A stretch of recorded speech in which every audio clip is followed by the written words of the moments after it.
Start out with the face frame down and apply a bead of glue into the dovetail groove. Slide the left and right cabinet walls into the vertical grooves. Don't forget to wipe any excess glue. Now slide the top and the bottom of the cabinet into place using the groove on the side of the cabinets.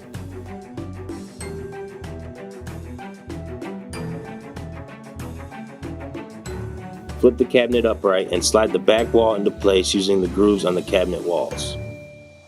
Turn the cabinet onto its front and use pre-existing holes to secure the back of the cabinet to the top and bottom lips. Now place a corner bracket into each corner of the top and bottom to firmly secure the cabinet together. Each bracket will be fastened down using 3 screws.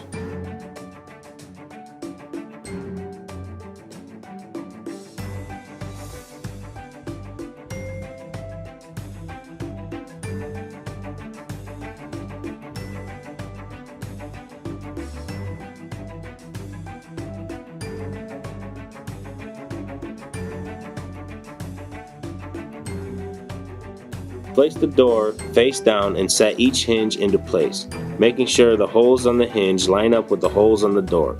Fasten them down with 2 screws each. Now place your door with attached hinges to the inside lip of the face frame and attach them to the cabinet using pre-existing dimples on the face frame.